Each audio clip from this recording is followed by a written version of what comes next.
Dear old work platform, it's not you, it's us. Actually, it is you. Endless onboarding? Constant IT bottlenecks? We've had enough. We need a platform that just gets us. And to be honest, we've met someone new. They're called Monday.com, and it was love at first onboarding. Their beautiful dashboards, their customizable workflows got us floating on a digital cloud 9. So no hard feelings, but we're moving on. Monday.com, the first work platform you'll love to use.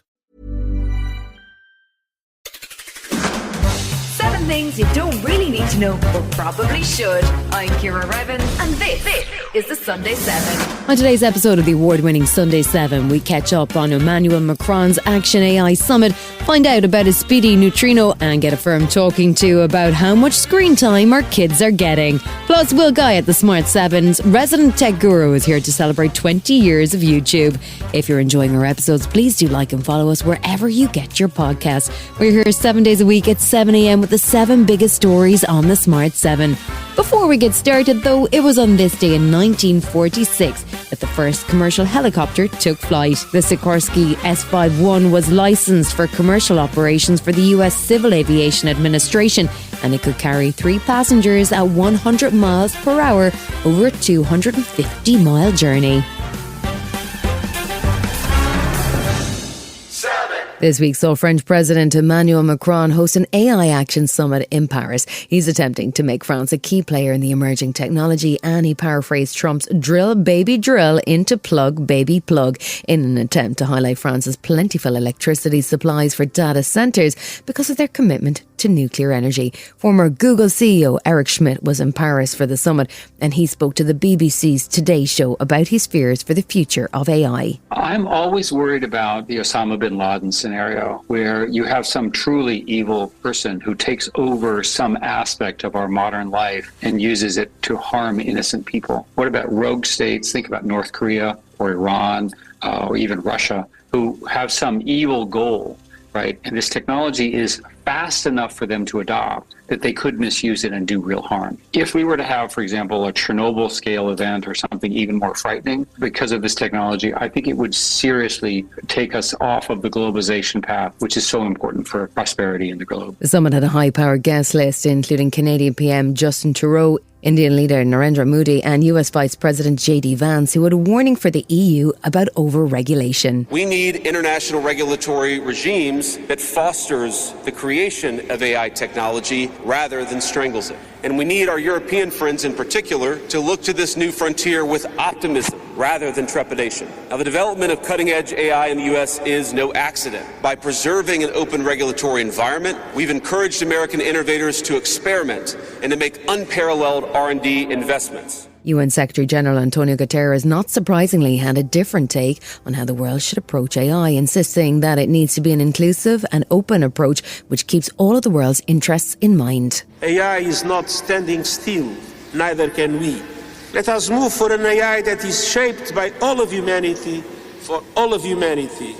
In other words, let's make sure we are ready for the future right now. On the sidelines of the summit, there was an intriguing battle between Elon Musk and Sam Altman, the founder and CEO of OpenAI. Musk is deeply unhappy that the company, which he was involved with early on, has switched from being a non-profit to a for-profit company, and he floated a bid of $97 billion this week, which was swiftly rejected by Altman. Sam also had some thoughts about Elon. I think he's probably just trying to slow us down. He obviously is a competitor. You know, he's working hard and he's raised a lot of money for XAI, and they're trying to compete with us from a technological perspective, from getting the product into the market. And I wish he would just compete by building a better product, but I think there's been a lot of tactics, many lawsuits, all sorts of other crazy stuff. Now this, probably his whole life is from a position of insecurity. I feel for the guy. I don't think he's like a happy person. I do feel for him.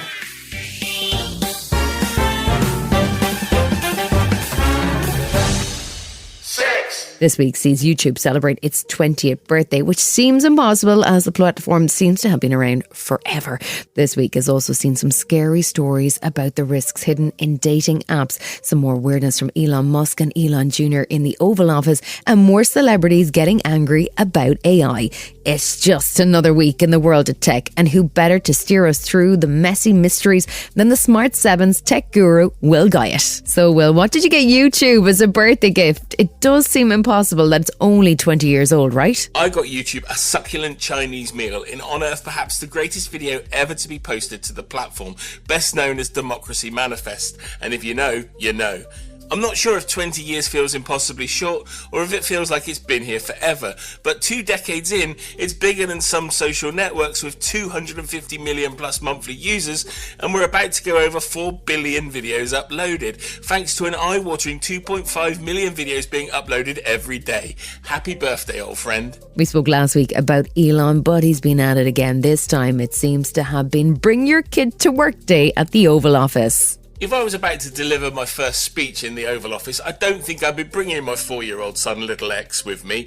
He was allowed to pick his nose, he wiped it on the president's desk, he said loads of really inappropriate stuff, and basically do what a young kid does best. And depending which interpretation you like, he either said to the president, I want you to shush your mouth, or others suggested he said, I want you to shut your mouth. And as reporters started asking questions to Trump and Musk, he told them to be quiet, and Trump did not look remotely impressed with this kid. I know we're talking about Little X right now, but my favourite part of this carnival was when Elon started rallying against unelected officials in US politics with zero irony. He's the king of unelected officials right now. And what's the conspiracy about Little X's mention of voting machines? A video of Little X and Elon with the US talk show host Tucker Carlson from just before the election is being passed around, and on one level appears fairly telling.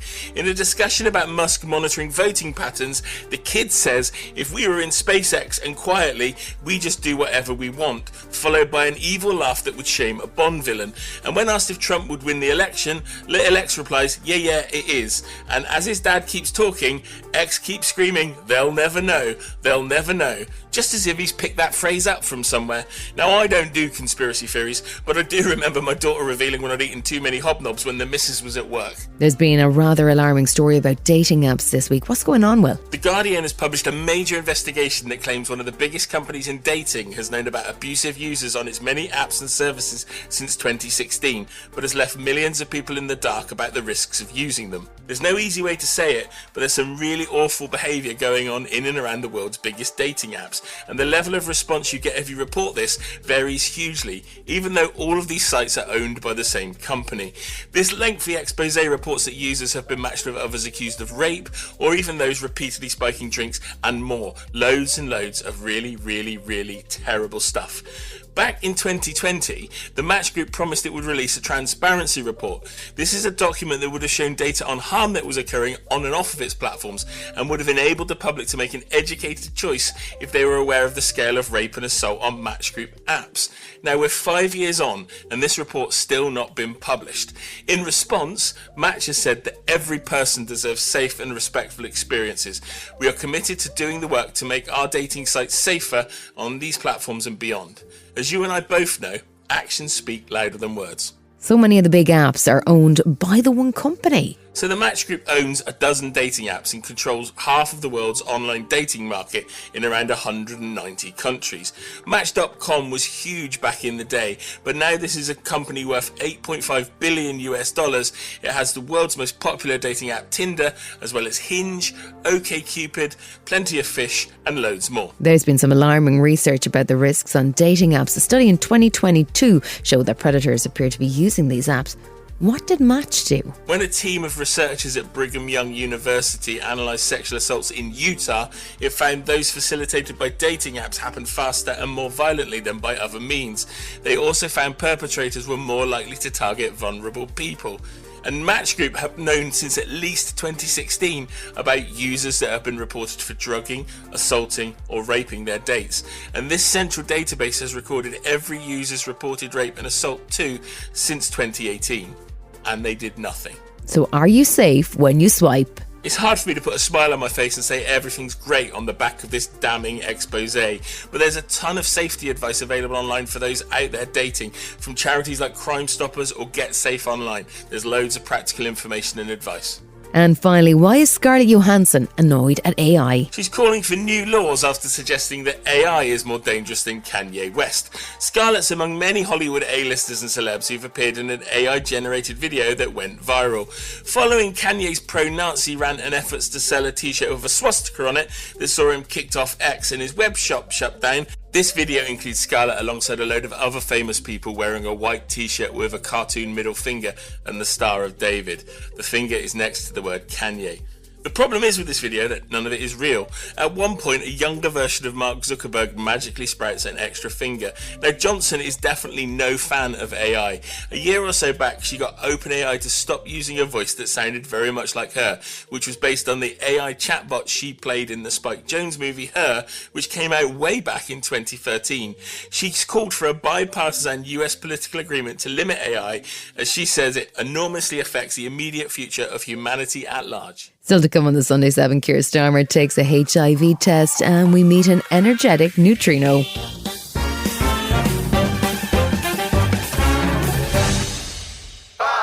This week marks National HIV Testing Week in the UK, and a new poll commissioned by the UK Health Security Agency suggests that the majority of men have never tested themselves for HIV.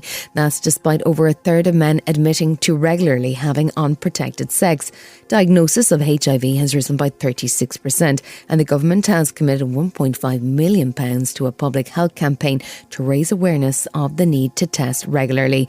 Prime Minister Keir Starmer made history as he became the first leader of a G7 nation to take a test on camera. In a bid to show how quick and easy it is, he says the government has big ambitions to tackle HIV.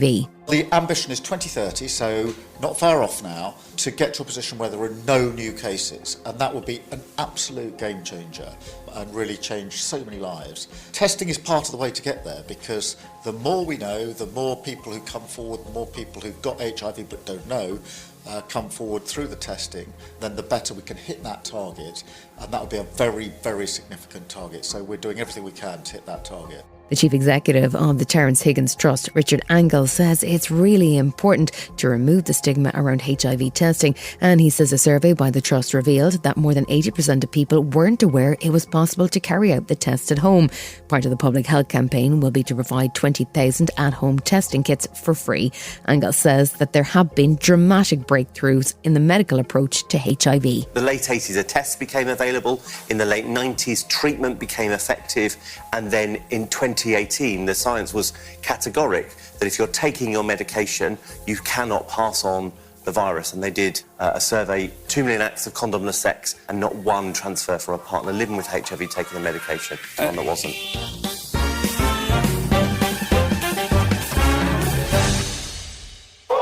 One of the great mysteries in particle physics is the neutrino, a tiny particle that outnumbers atoms by 1 billion to 1, but that have proven very hard to track or analyse. Now, scientists based in Italy have discovered the most energetic neutrino ever, but it wasn't simple to do so. Frank Close is Professor Emeritus of Theoretical Physics at Oxford College, and he explains why neutrinos are hard to examine. Neutrinos have got no electric charge. They've almost got no mass at all. They're as near to nothing as you can imagine. They're so reluctant to interact with stuff, they pass through the Earth as if it wasn't there. The high-energy neutrino was tracked by an underwater telescope, which sounds contradictory. It's not really a conventional telescope, but a collection of light-detecting spheres, which is located on the floor of the Mediterranean Sea. Its aim is to capture the tiny particles which emerge from nuclear reactions, such as the process at the centre of the Sun. Chinese scientists are also pursuing an elusive neutrino, building a massive underground detector, which is close to completion. Professor André de Gouvea is the Chair of Physics and Astronomy Department at Northwestern University, and he says the race to catch neutrinos is really heating up and that China's new facility could be a game changer. Even though we've known about the existence of neutrinos for almost 100 years now, we've only done enough experiments to start learning about their properties in any detail right now. So it's a big sphere with some liquid scintillator inside, and they instrument the surface of the sphere with these photon detectors. And what makes a Juno special is that there's a lot of these photons. They cover the entire sphere in a way that we have not done before in any kind of experiment. The underground detector has been built in Kaiping in China, and the Jiangmen Neutrino Observatory and its size and scale should help with the task of catching the high-speed particles. Wang Yifang is the director of the Institute of High Energy Physics, and he's excited to see if the new detector will be able to detect subtle differences between the types of neutrino. So we try to measure neutrino mass differences by using this detector to know that which neutrino is heavier, which one is lighter. Still to come this Sunday 7, Donald Trump bans paper straws and the beavers are back. Right after this. Hey, you know what would make your customer service help desk way better? Dumping it and then switching to intercom. But you're not quite ready to make that change. We get it. That's why Finn, the world's leading AI customer service agent, is now available on every help desk. Finn can instantly resolve up to 80% of your tickets, which makes your customers happier and gets you off the customer service rep hiring treadmill. Finn by Intercom, the leading customer service AI agent, now available on every help desk.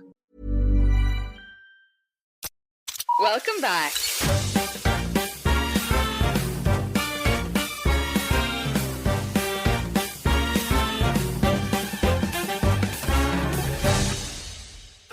You can say what you like about Donald Trump, but he's been very busy in his first 3 weeks as president, firing out executive orders left, right and centre. It's going to take a while for the impact of his new approach to be clear, but already some of his executive orders are having an impact around the world. It's always hard to tell how much of his instructions are based on science and how much are based on his own personal feelings, but it's pretty clear where the executive order on paper straws sit. We're going back to plastic straws. These things don't work. I've had them many times, and on occasion they break, they explode. If something's hot, they don't last very long, like a matter of minutes, sometimes a matter of seconds. It's a ridiculous situation. So we're going back to plastic straws. I think it's okay. And I don't think that plastic's going to affect a shark very much as they're munching their way through the ocean. While he might be right about sharks, the issue of microplastics in oceans and increasingly in everything we consume is a real concern. His paper straw ban has also annoyed environmental activists as far as Thailand, with scuba divers and conservationists Parina Sarinat Notsambun sharing his frustration over single-use plastics with Reuters.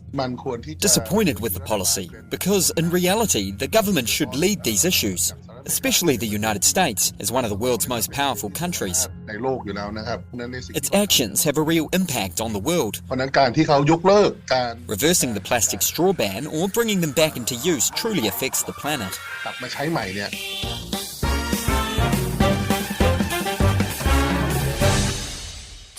There were new warnings this week that kids are spending far too much time on screens and not enough time interacting in the real world. A recent Ofcom report suggested that 25% of 4-year-olds have their own phone and that half of children under 13 are already on social media. There's a real concern that an overexposure to screens can delay children's development, and the Department of Education is concerned that children who spend too long on screens won't be ready to learn when it comes to school age.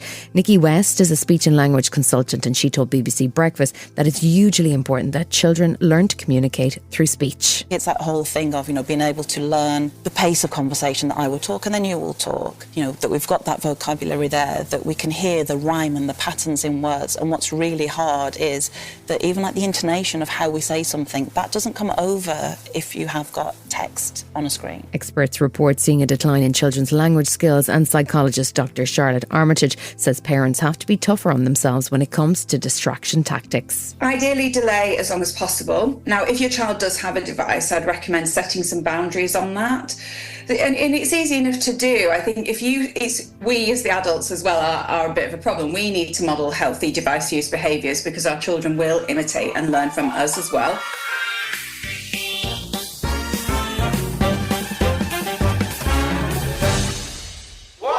One of nature's secret weapons when it comes to the ecosystem is the humble beaver. They are natural engineers, and their instincts when it comes to building dams can have a hugely positive impact on the environment around them. In the Czech Republic, a long-planned project to build a dam on the Klobava River is scheduled to cost the taxpayer almost £1 million.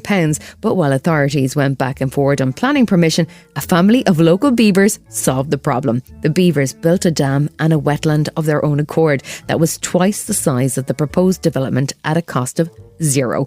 The UK has had somewhat sporadic approach to beavers, with releases into the wild requiring a complicated licensing process, despite evidence of how beneficial the little rodents can be for their surroundings. Now, Rob Stoneman from the Royal Society of Wildlife Trusts is calling for swifter action to set the beavers free. Well, we need lots of beavers. We need beavers back in every river system in England, and we're calling on government, but actually what we need is beavers out in the wider countryside. So we need to be releasing beavers in every major river catchment, and we call on government to allow the licensing to that happen. They've been talking about doing this for almost a decade now.